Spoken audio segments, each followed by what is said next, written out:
we're done. At this, we're done. No, we're done. Mr. Mendoza, turn around. You can say whatever you want, but you're gonna face me and you're gonna get your sentence. And if at this time I could give you more, I would, I promise you, but I can't. Like the whole situation. Hang on, don't overtalk me. Now's just the time to listen. Do I get a new bond today? I'm not giving you a bond because you couldn't act right while you were on bond, which shows me that, no, that means I'm going to revoke your bond. You're going to jail regardless. And Mr. Jackson, you were previously in court, entered a plea of guilty to the second-degree felony offense of engaging in organized criminal activity. I've received the pre-sentence report as well as incident reports from the Jefferson County Jail. Has everyone had an opportunity to review all of that? Yes, Your Honor. Are there any additions or corrections? No, Your Honor. Judge, I'm sure the court would like Mr. Jackson to take a little bit more responsibility than he did in his version, and I would also assume that his next comments are going to be the talking to that everybody else in the jail is going through.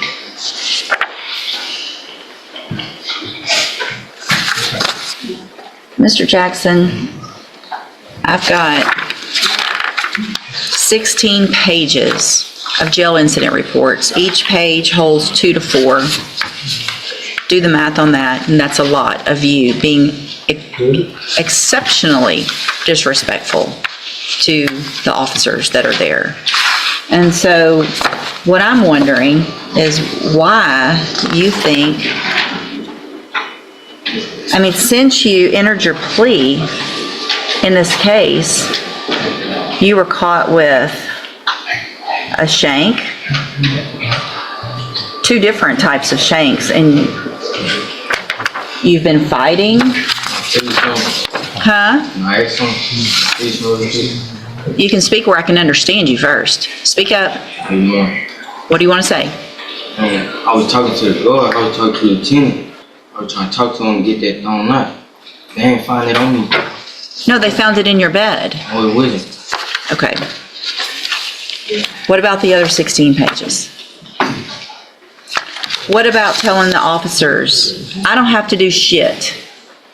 What about telling the officers, I don't give a F about none of that? What about that? Is that you? Over and over and over? If you don't give a shit, then why should we? Do you understand what I'm saying? You want to spend your life in prison? Because that's what you're asking for. It's no behavior for me to go, oh, let's just put him on probation. It'll be great. He's going to follow the rules. You can't even follow the rules when you're locked up. What makes me think you're going to follow them when you're out? I mean, the agreement that y'all have reached based on what I understand is very little criminal history, mostly because you're young and you haven't had time to do a whole lot. What is the status of the Hardin County cases? Do we know? Yes, Your Honor. They're waiting for us to resolve these cases, and then they'll be next in line. Okay. When we come to court, after we leave, I always inform them what we're doing, so they're aware. Okay. And Judge, that kind of goes to the notion of, obviously, we were going to request that the court is in agreement with the following plea, ISF, that he cannot do with those pending. So our understanding and our agreement was for ISF with the understanding that he would dispose of those cases very timely so that he can then go to ISF if that's what this court orders. Yes, Your Honor. Okay. So here's what I'm going to do, Mr. Jackson, and the rest is going to be up to you, okay? I'm going to follow the agreement that you made with the district attorney. I'm going to find sufficient evidence to find you guilty. However, I'm not going to do that. I'm going to defer all proceedings for a period of 7 years. You will be ordered to pay a $500 fine. You will be ordered to enter and successfully complete the cognitive track of the ISF program. That is a whole program, especially for you young people, to hopefully help you to make better decisions. But here's the thing about ISF. You're going to go to Hardin County from here, take care of those cases, and when you do get to ISF, 1 incident report is a violation of your probation.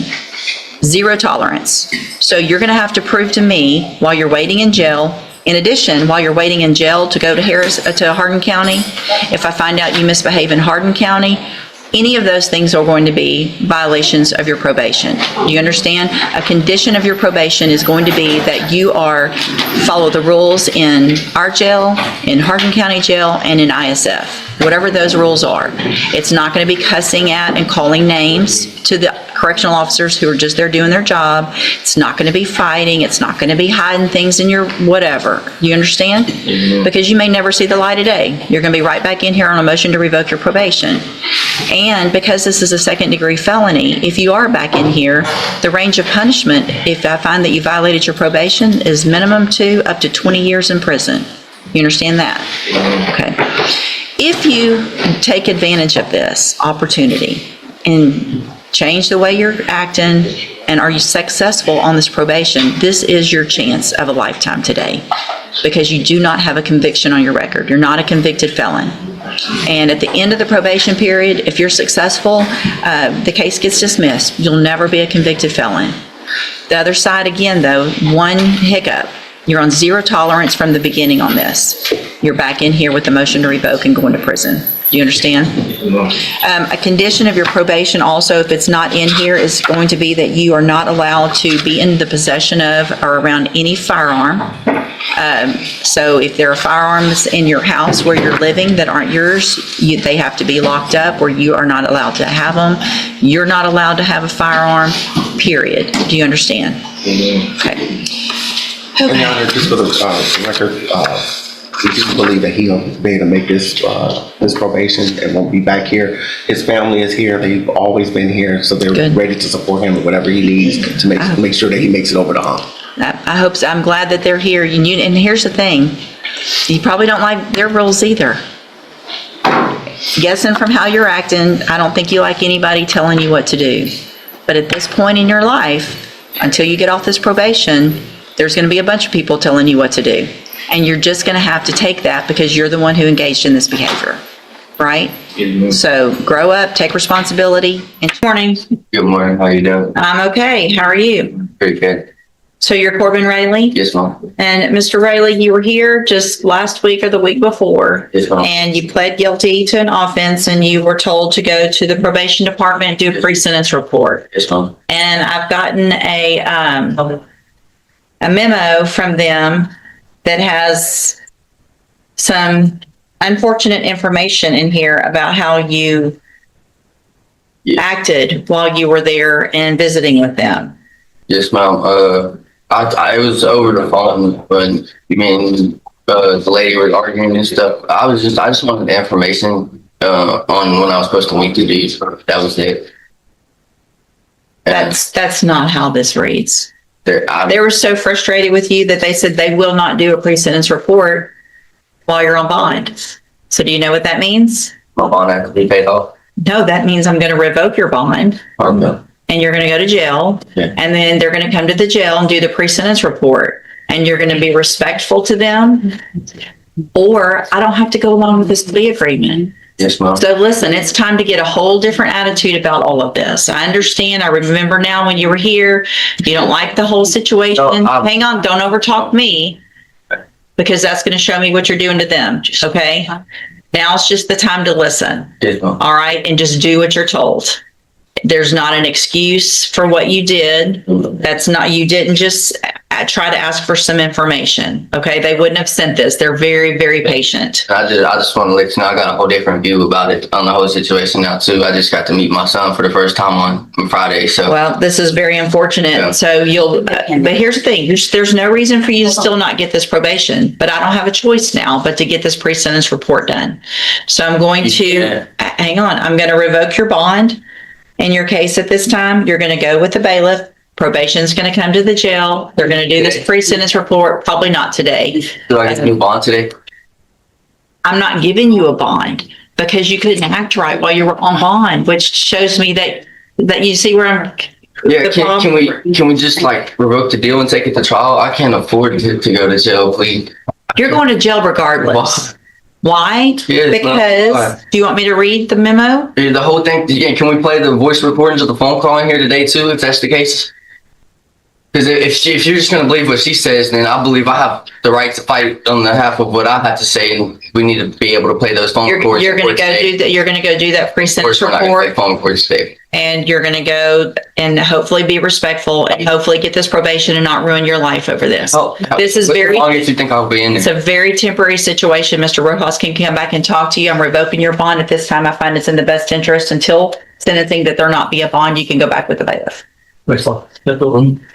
He pulls a gun on a 14-year-old kid and steals not only that kid's dirt bike, but also a small amount of cash from that 14-year-old. The PSI indicates that 14-year-old is so traumatized by this that he can't even attend public school anymore, Judge. When he was apprehended with that stolen dirt bike, there was a vehicle associated with this defendant. And in that vehicle were other subjects who had 4 firearms in that vehicle, Judge. And as if that was not bad enough, he goes on to brag about this criminal activity on social media. And if that wasn't bad enough, Judge, he goes on to taunt the victim of the UUMD on social media as well. Judge, he is youthful. I'll acknowledge that. He does not have any adult criminal history, Your Honor. I will acknowledge that. But, Your Honor, what he has engaged in is beyond the pale. He needs prison time, in my opinion, Your Honor. And that's what we're asking this court to do.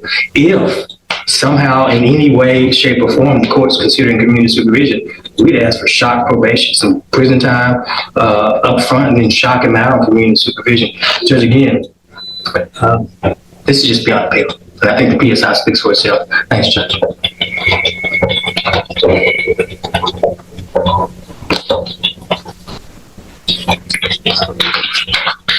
Mr. Chopin,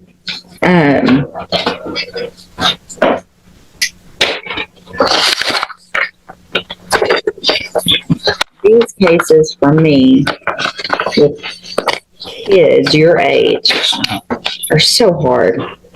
And I have for a very long time tried very hard to give chances. But all of the guns and the riding around and so January 2019, you're put on January of 2019, you are put on probation, juvenile probation. You violated it 1, 2, 3, 4, 5, 6. On your 7th time to violate, they finally sent you to TJJD, right? 7 times you were given an opportunity. You go to TJJD. Obviously, you're not there very long because you get out, and then in December of 2022, you commit an unlawful carrying a weapon, evading arrest or detention, and you're again put on probation. You're given another opportunity in January of 2023. So in this year, you were put on probation for a gun case and an evading case.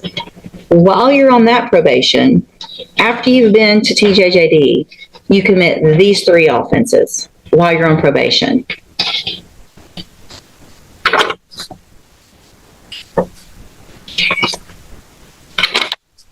So none of it makes sense that I want to do better. And I mean,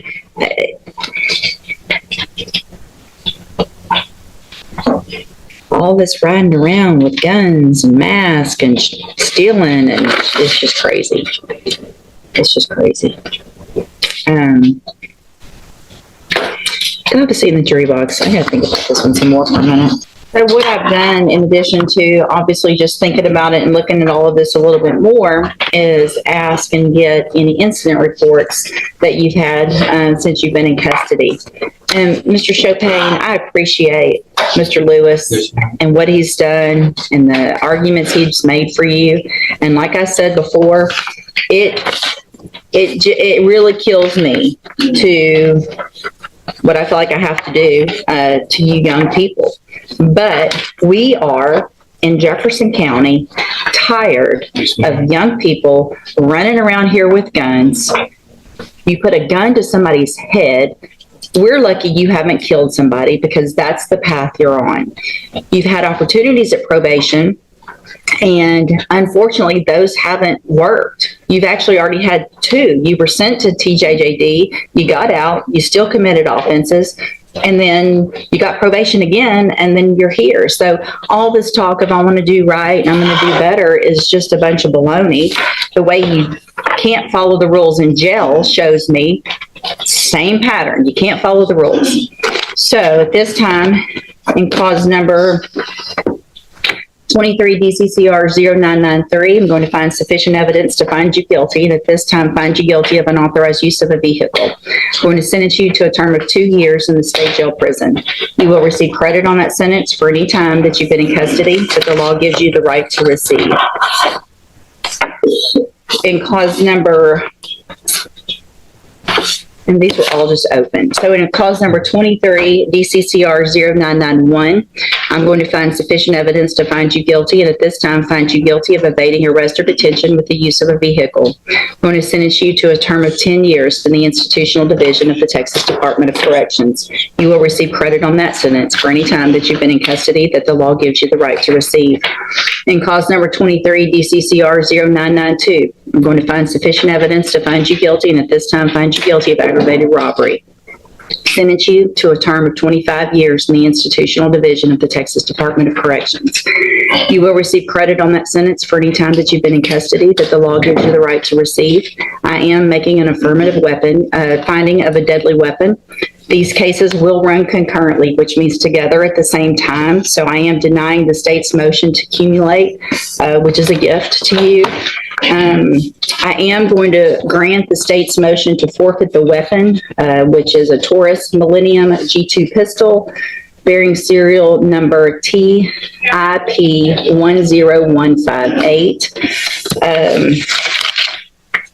I'm going to hand you, I need there should be an admonishment showing that I signed it. There wasn't a plea agreement, but I don't see one printed out.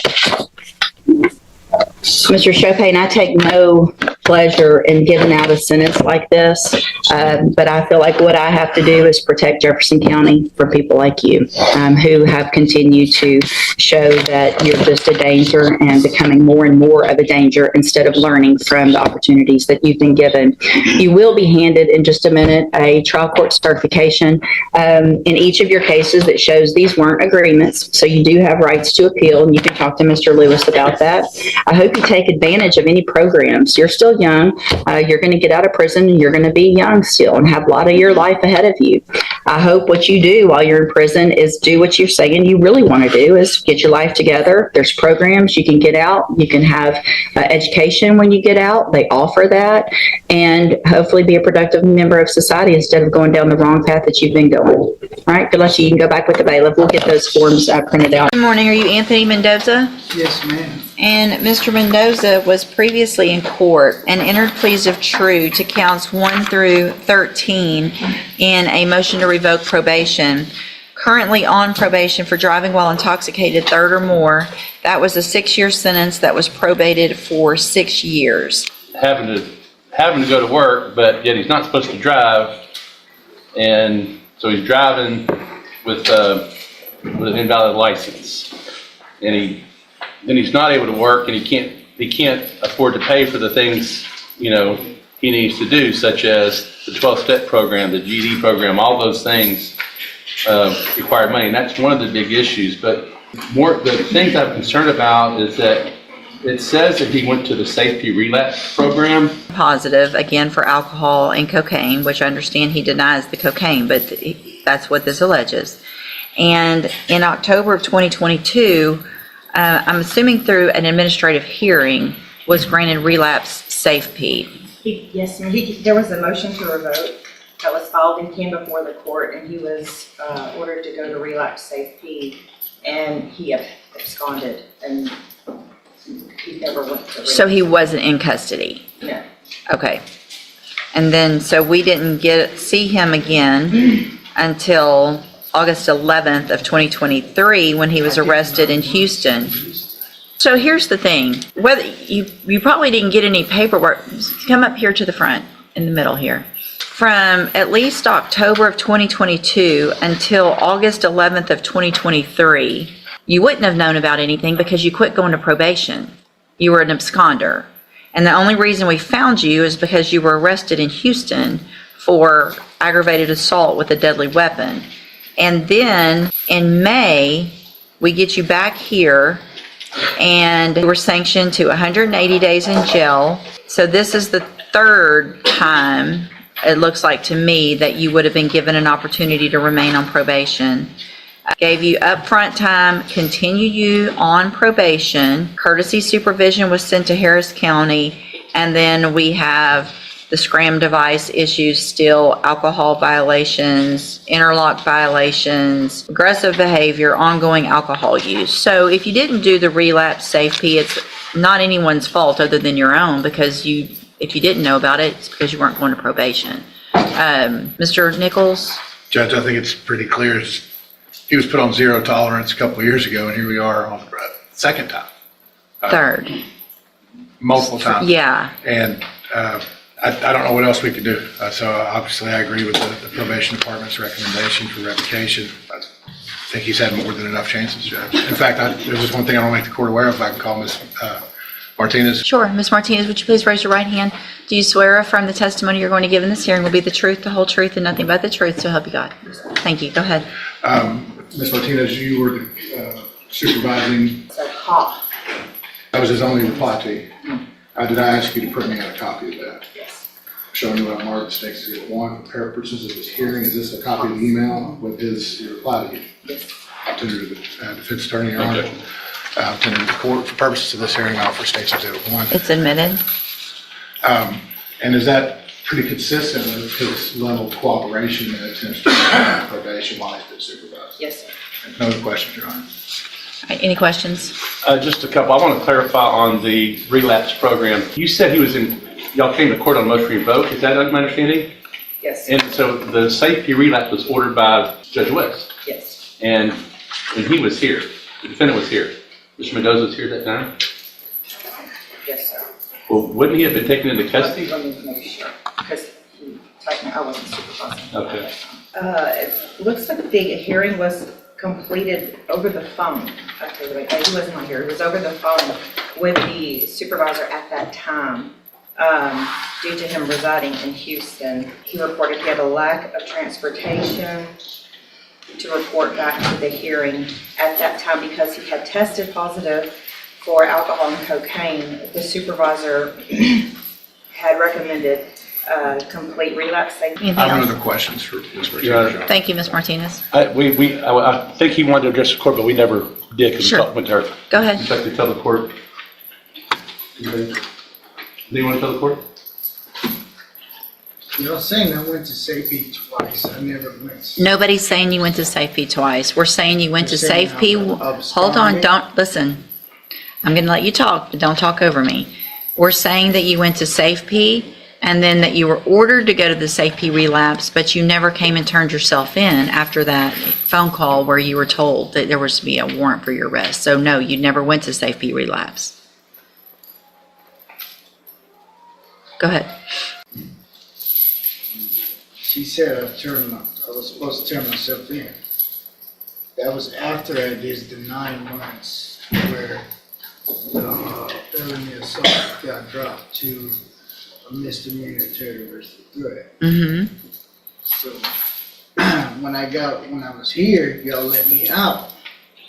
And then I was trying to work and they kept saying that I was messing with the STUNS device. Okay. So I was actually at work when she sent me a message to my phone. And I was trying to work and trying to pay, for the devices and stuff, since they were violating me for operating my truck without court permission. Mm-hmm. So that's when I just didn't turn myself in. Right. So did you respond? Is that email?